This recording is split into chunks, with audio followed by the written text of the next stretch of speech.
कुरकुरीत चकली बनवण्यासाठी एकाच वाटीने सर्व साहित्य मोजून घ्यायचं आहे। तांदूळ धुवून छान असं सुकवून घ्यायचे आहेत कपड्यावर।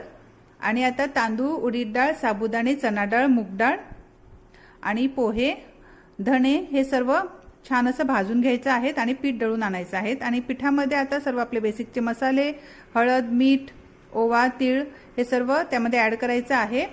मोहनसाठी 2 वाटी पीठ असेल ना तर 2 चमचे तेल घालायचं आहे, जास्त नाही घालायचं। ठीक आहे, सर्व छान असं मिक्स करून घ्यायचं आहे। आता उकड कशी काढायची तर 2 वाटी पीठ असेल तर 2 वाटी पाणी घ्यायचं आणि उकड काढून घ्यायची आहे। आता पीठ थोडंसं थंड झालं का कोमट पाण्याने छान असं मळून घ्यायचं आहे। थोडंसं कडकच मळायचं आहे आणि छान अशा चकल्या पाडून घ्यायच्या आहेत। ठीक आहे, आता मीडियम गॅसवर चकल्या गोल्डन ब्राऊन होईपर्यंत फ्राय करून घ्यायचे आहेत। दिवाळी काय कधी सुद्धा बनवून तुम्ही खाऊ शकतात। Enjoy, take care and bye bye.